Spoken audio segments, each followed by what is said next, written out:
잘 사셨어요? 잘 안 들려요? 잘 들리죠? 잘 사셨냐 물어봤더니 대답이 아무도 안 계시네.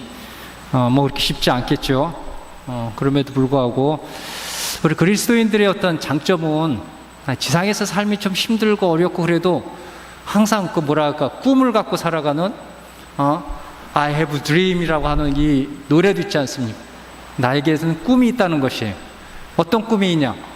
비록 이 세상이 나를 힘들게 하고 어렵게 한다 할지라도 조금만 가면은 하느님을 만날 수 있는 시간, 하느님의 나라에 들어가서 정말로 예수님께서 약속하셨던, 정말 예수님께서 살아계실 때 말씀하셨던 그 하느님의 말씀처럼 우리도 살 수 있다는 그런 희망을 갖고 살아가는 것이 신앙인들의 모습이고 그리스도인들의 모습이라고 예수님께서는 저희들에게 끊임없이 말씀을 하고 계십니다. 그래서 어떻게 보면은 9월달이 무슨 달이라고 했죠? 순교자 성월이죠. 그렇다고 하면은 그 순교의 삶, 이 신앙 때문에 자기 목숨을 내놨던 사람들은 왜 자기 목숨까지 내놨을까요? 그들의 상황이 어떤 상황이길래 우리가 믿고 있는, 내가 매일같이 미사에 참석하는, 내가 또는 신앙이기 때문에 따르는 이 삶 때문에 자기 목숨까지 내놓는다. 내가 지금 당장 나보고 누가 와서 신앙 믿는다고 잡아가서 죽인다고 하면은 과연 그것을 내가 받아들일 수 있을까?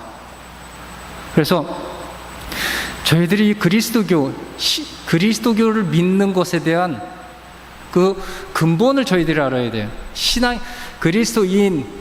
또 그리스도인의 삶이란 무엇인가? 이것이 오늘 예수님께서, 그리고 제1 이사야가 주님의 종, 좀 고난받는 주님의 종의 노래를 부르면서 그 안에 이렇게 내용이 있는 것 같아요.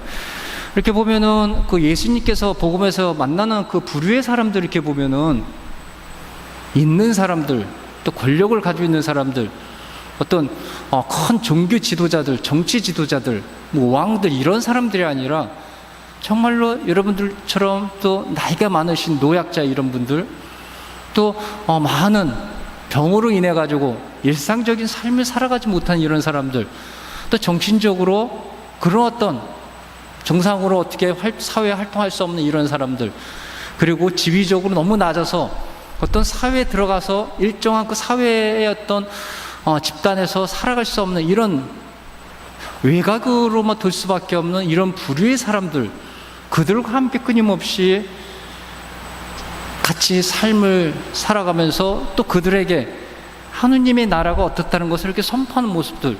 그래서 그 복음서에서 보면 많은 사람들이 예수님을 따랐다라고 이야기를 끊임없이 이야기를 하고 있습니다. 다시 말하면 그 사람들의 처지는, 이 지상에서 삶은 어차피 우리가 지상에서 요구하는, 지상에서 기준을 잡고 있는 어떤 잘 먹고 어떤 권력을 갖고 또 나름대로 어떤 그런 병과 그런 거 있지만 가진 게 있기 때문에 치유를 받고 정상적인 삶을 살아갈 수 있는 그런 희망과 꿈을 갖고 있지 못한 사람들이거든요. 다시 말하면 자기 힘으로는 어떻게 이 지상에서는 더 이상 인간답게 그 자기 삶 기준에서 더 잘 살 수 있는 그런 삶으로 넘어갈 수 없는 그런 사람들이었어요. 그냥 세상의 자연의 질서에 의해서 그냥 몸을 맡기고, 이 자연의 질서가 자기를 데려가면은 거기에 그냥 어쩔 수 없이 맡기는, 그러고 더 오래 그런 고통 중에서, 더 어려운 시련 중에서 살아가는 것을 이 자연이, 세상의 어떤 그 자기 운명이 그것을 허락했다고 하면 그대로 이렇게 살아갈 수밖에 없는, 다시 말하면 자기 힘으로는 어쩔 수 없는 그런 어떤 환경이 있던 사람들에게 예수님께서 말씀하시는 것이, 여러분이야말로 하느님 나라에 들어갈 수 있는 첫 번째 사람이라는 것이에요.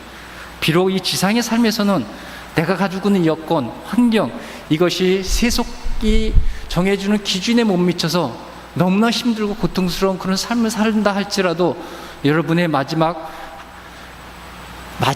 그 삶의 결과는 하느님 나라에 들어갈 수 있는 첫 번째 사람이라는 것이에요. 그러니 이런 어떤 희망적인 삶, 비록 세상의 힘이 힘들고 여러 가지 조건이 맞지 않다 할지라도 그들이 정말 예수님의 말씀, 그 받아들이고 그 삶의 목매달아서 또 그 예수님의 손을 놓지 않고서 갈 수밖에 없었던 그들의 어떤 희망이었거든요. 그래서 그들의 삶은 희망이었고 꿈이 있던 삶이었어요. 그런 와중에 자기들의 목숨까지 요구했을 때 거침없이 아무런 주저함 없이 내주는 삶, 그런 삶이 바로 그들의 삶이었고, 그게 순교자의 삶이었고, 또 그것이 그리스도인의 참모습, 그리스도를 따르는 그리스도인의 삶이라고 복음은 저희들에게 이야기해주고 있는 것입니다. 그래서 여기에는 어떻게 보면 많은 가지고 있는 사람도 있어요. 지식을 가지고 있는 사람도 있었어요. 그렇지만 그들은 자기 것으로 그것을 갖고 있지 않고 나눠주는, 나름대로 재물을 갖고 있는 사람들은 정말 그것을 나눠주면서 공동체 안에서 서로 분배해가면서 서로 도와주면서, 많은 지식을 가지고 있는 사람은 모르는 사람들을 가르치면서 또 그들이 어느 정도 올라올 수 있게끔 해주는 그런 어떤 초창기 교회의 사도 시대의 어떤 교회의 어떤 모습, 우리 그리스도인의 전형적인 그런 모습, 그런 모습에서 살아가려고 나름대로 몸부림쳤던 초기 교회의 모습이거든요. 그것이 사도 바울 시대의 때, 사도들의 시대의 때, 또 우리 한국 가톨릭 교회의 어떤 조선 시대의 처음 그리스도 공동체의 그런 모습이었거든요. 그것이 바로 예수님이 추구하였던, 하느님이 이 지상에 추구하였던 하느님 나라의 모습이었던 것이에요. 그런데 거기에 많은 권력을 갖고 있고 많은 것을 가지고 있고, 또 그런 부류의 사람들의 사회는요, 우리들 뭐 요즘 드라마 같은 데서 많이 보지만 우리하고 완전히 다른 사회거든요. 과연 그 사람들이 지상에서의 삶, 길어야 100년이죠. 100년까지 살 수 있겠으면 길어야 자기들이 그 삶을 즐길 수 있는 것은 20-30년이에요. 그리고 그들도 나이가 먹으면 거기에 따르는 고통은 끊임없이 자기들한테 다가오고 있는 것이거든요. 그런 짧은 기간에 그런 모든 것을 누리고 살겠지만 결국 그들이 갈 수 있는 길은 무엇이겠어요? 아브라함이 한 죽은 젊은 청년의 어떤 그 모습을 보면서 부자의 어떤 라자로가 죽어서 그랬지 않습니까? 아브라함의 가슴에 앉아서 부자가 라자로에게 그 하던 이야기들, 건너오지 못하는 그 간격을 넘지 못하는, 그래서 정말로 너무너무 힘든 고통의 삶을 영원히 살아갈 수밖에 없었던 그런 모습의 삶, 또 부자 청년의 모습에서 가지고 있는 사람들은 정말로 하느님 나라에 들어가게 낙타가 바늘귀에 들어간 만큼 어렵다는 것이에요.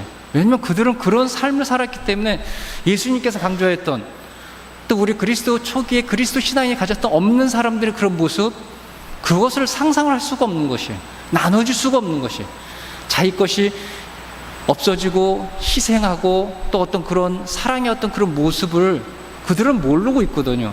그렇기 때문에 그들의 삶은 지상의 삶에서는 그 누구에게도 부러움 없는 그런 모든 것을 즐기면서 또 만끽하면서 살아가겠지만, 그 삶은 아주 짧은 기일이거든요.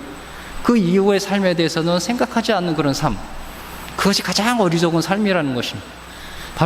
그것이 바로 우리들의 그리스도인의 본질적인 삶이라는 것이에요. 오늘도 이제 복음에서 예수님께서 제자들에게 이야기하고 있지 않습니까? 많은 여러 가지 기적 같은 삶을 보여주면서 주변 사람들이 나를 누구라고 하느냐고 물어보겠습니다. 사람들이 나를 누구라고 하느냐라고 물어보지 않습니까? 근데 제자들이 그러지 않습니까? 주변 사람들이 예수님을 첫 번째 세례자 요한이라고 이야기한다 합니다. 두 번째 엘리야라고 합니다. 세 번째는 예언자 가운데 한 분이십니다라고 이야기하고 있습니다. 어떻게 보면 이 세 부류의 대답은 한 가지에 연결됐어요. 예언자라는 것, 예언자와 연결되어 있습니다. 예수님도 당신을 예언자라고 이야기하신 적이 있죠. 마르코복음 6장 4절에 이런 말이 있습니다. 예언자는 어디서나 존경받지만 고향과 친척과 집에서만은 존경받지 못한다, 그러면서 당신을 예언자로 비유하십니다.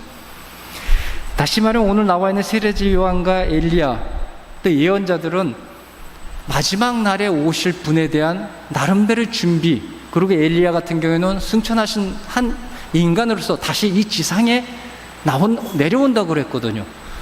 다시 말하면 많은 사람들도 암암리에 그들은 예수님은 어떻게 보면은 그런 어떤 죽은 사람 가운데 나타난 다시 이 지상에 온 그 어떤 사람이라고는 생각을 하고 있다는 것이, 그 이상은 생각하지 못하고 있지만,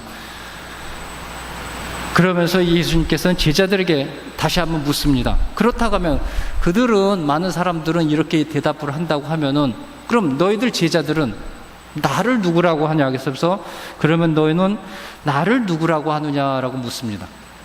근데 가장 용감한, 또 첫 번째라고 하면 베드로가 이야기를 해죠. 스승님은 그리스도이십니다 라고 이 말씀을 하십니다. 그러면서 예수님께서 그러죠. 그 말은 다른 사람에게 알리지 마라 라고 말씀을 하십니다. 그러면서 당신이 얘기하시는 것이, 사람의 아들이 반드시 많은 고난을 겪고 배척을 받아 죽임을 당하셨다가 사흘 만에 다시 살아나야 한다고 이렇게 말씀합니다.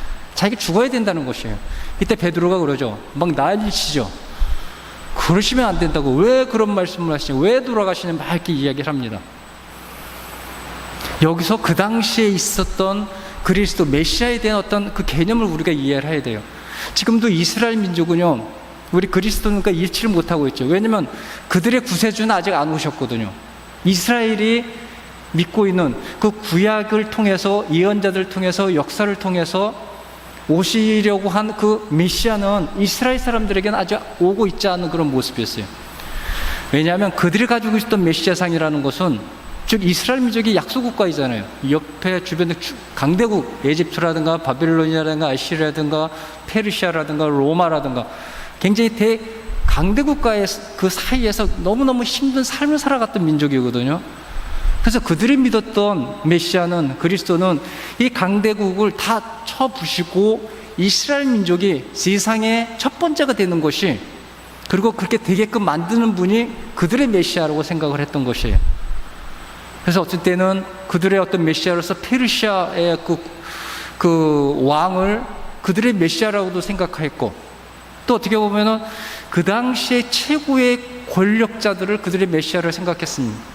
그럼에도 불구하고 아직까지 그들에게 있어서는 이런 강력한 힘을 갖고 정말 이스라엘이라고 하는 그 민족이 이 세상의 첫 번째가 되고서 주변을 다스리는 그런 지도자, 그런 그리스도가 아직은 오지 않았다는 것이, 베드로도 똑같이 그렇게 생각했던 것이에요. 그들은 예수님을 그 메시아라고 생각했어요. 그 제자들도, 또 따르던 사람들도 저분이 구약에서 또 이스라엘 역사를 통해서 예언자들이 예언했던 그 구세주 메시아가 아닌가? 그렇다고 하면 내가 저분의 제자가 되고 저분의 어떤 길을 따라서 그분이 최고의 위에 올라가 있을 때, 세상의 강대국을 다 이렇게 무찌르고 예수님을 중심으로 세웠던 그 나라가 첫 번째가 된다고 했을 때, 내가 가면 한 자리 차지하고 있지 않을까? 이런 생각을 갖고 있었던 것이에요. 그래서 어떤 제자의 어머니는 자기 두 아들이 있을 때 하나는 우측, 하나는 좌측에 앉혀달라고 했지 않습니까?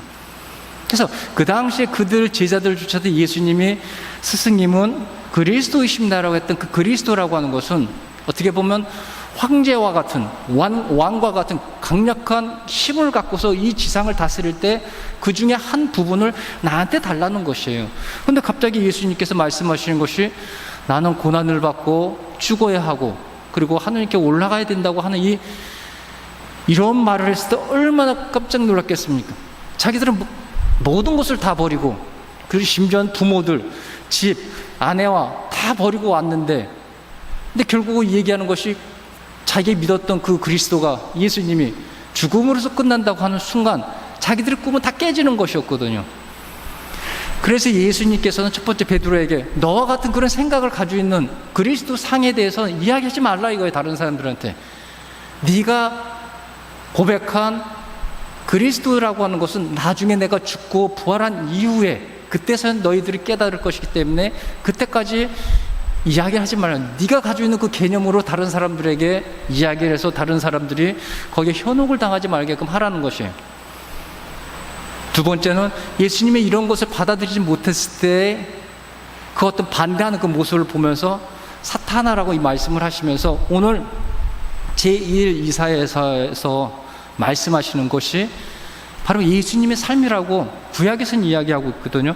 구약에서는 이런 말씀을 하셔요. 그 이사야 예언사가 수치와 굴욕을 겪지 않으려고 애쓰지도 않고 언제나 얼굴을 주님께 돌린 채 자신에게 닥치는 악에게 맞서는 박해받는 종으로서의 주님의 종, 그분이야말로 진정한 메시아이고 구세주라고 이사야 예언자님 말씀을 하고 계시거든요. 바로 이 모습이 예수님께서 앞으로 장차 당신이 경험해야 할 그런 삶의 모습이었거든요.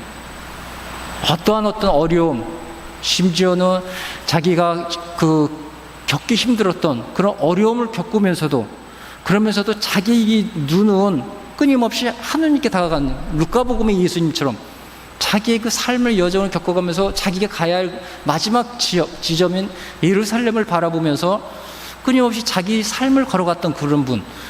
그러면서도 이런 어떤 힘을 줄 수 있었던 것은 이사야 예언자가 얘기했듯이 끊임없이 하느님의 말씀을 듣고 있었다는 것이에요. 매일 아침마다 주님의 말씀을 일깨워 주신다는, 끊임없이 오시는 하느님의 그 말씀. 예수님께서도 그 어려움을 있을 때마다 항상 당신의 아버지께 기도했듯이 아버지의 말씀을 그리워하면서 목마달라 하면서 그 말씀을 듣고 그것을 가슴에 안고서 살아가는 그런 모습. 그렇기 때문에 이런 어려운 삶이 있다 할지라도, 이런 고통스러운 어떤 그런 삶의 여정에 끊임없이 자기에 다가온다 할지라도 그것을 받아들이고 용감하게 앞으로 나갈 수 있었다는 것. 두 번째는 하느님께서 도와주신다는 것이었습니다.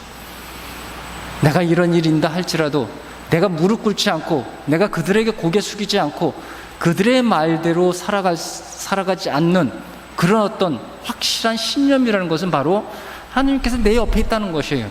그리고 그런 일을 닥칠 때 나는 분명히 극복해 나갈 수 있다는 확신이었거든요. 루카복음이라든가 세계 복음서에서는 겟세마니에서 그렇게 힘들 때, 루카복음에서는 너무 힘든 나머지 예수님께서 피땀 흘린다고 기도했다고 하셨을 때 천사가 내려와서 그걸 도와주셨다고 하는 얘기도 있습니다.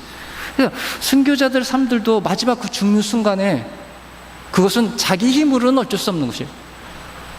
하느님의 손길이 와 있기 때문에 그러한 삶도 자기가 받아들일 수 있었던 것이거든요. 자기 힘으로는 자기 목숨을 내놓을 수가 없는 것이에요. 바로 이런 어떤 끊임없이 하느님께서 나와 함께 계시고 그 말씀이 끊임없이 매일같이처럼 나한테 다가와서 이 어떤 어려움도 이겨나갈 수 있었다는 그런 모습의 삶을 이사야 예언자는 이야기하면서 예수님께서는 베드로에게 그리고 다른 제자들에게 다음과 같은 말씀을 하시지 않습니까? 누구든지 내 뒤를 따르려면 자신을 버리고 제 십자가를 지고 나를 따라야 한다라고 말씀을 하십니다. 그래서 여기서 자기의 십자가가 무엇이에요? 십자가는 어떻게 보면 굉장히 부정적인 이런 모습이거든요. 예수님께서 십자가에 돌아가셨지 않습니까? 바로 그런 모습으로 나도 따라야 된다는 것이에요. 또 다른 말로 하면 예수님께서 말씀하신 것처럼 나와 복음 때문에 목숨을 잃는 사람이야말로 진정으로 생명을 얻는다고 말씀하셨듯이 나와 복음, 그 말씀은 다시 말하면 이사야 예언자가 이야기했듯이 수치와 굴욕을 겪지 않으려고 애쓰지 않고 언제나 얼굴을 주님께 돌린 채 자신에게 닥치는 악에게 맞서는 박해받는 종으로서, 주님의 종으로서의 그런 삶을 여러분들도 살아가라고 이야기를 하고 있는 것입니다. 그렇게 살았을 때 여러분은 비록 지상에서 삶은 고통스럽고 어려운다 할지라도 우리 순교자들이 정말로 그 하느님 나라에 들어갈 수 있다는, 하느님과 함께 있을 수 있다는, 다시는 지상의 삶과 같지 않은 이와 반대되는 삶을 정말 하느님과 함께 살 수 있다는 희망과 꿈을 갖고 살아갔듯이 우리 자신도 그런 희망, 그런 꿈, 밑에서는 참 힘들고 어렵지만 우리 머리 안에서는 우리 미래에 있어서는 그 누구도 가질 수 없는 그런 아름다운 하느님의 삶을 갖고서 간다는, 그 얼마나 정말 희망차고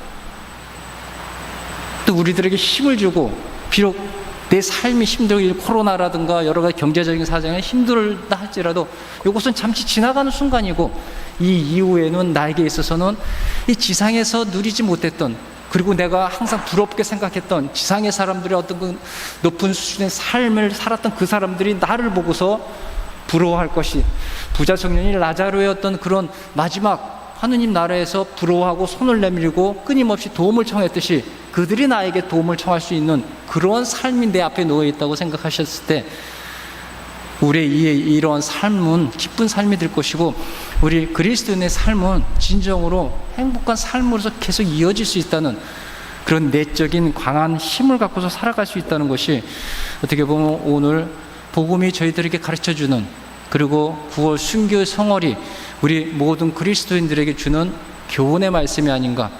그래서 이런 모습대로, 이런 말씀대로 내가 갖고 있는 신앙의 어떤 그 개념이 무엇인지를 정확히 잡고 이사야 예언자가 얘기했듯이 하느님의 말씀을 끊임없이 가슴에 안고, 그리고 하느님께서는 내가 정말로 예수님과 하느님과 또 복음을 위해서 그 어떤 일을 하였을 때 겪게 되는 많은 어려움이 있다 할지라도 그것을 충분히 극복하고 견뎌나가며 인내로움, 어떤 그런 덕목을 저에게 주신다는 것을 믿고 정말 한 발 한 발 저희들이 최선의 길에 최선의 삶을 살아가야 되는 것이 아닌가.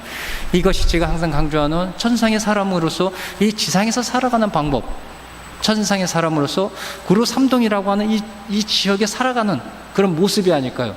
그런 모습을 여러분들이 또 앞의 직장 공동체에서 보여준다고 하면 그것이 진정으로 그리스도인의 아름다운 모습이고, 오늘 예수님께서 베드로에게 이야기했던, 또 이사야 예언자가 말씀하셨던 주님의 종으로서였던 아름다운 모습, 천상의 사람의 모습이 아닌가 생각이 됩니다. 그런 모습대로 한 주일 동안 여러분이 잘 살 수 있도록 기도드리겠습니다.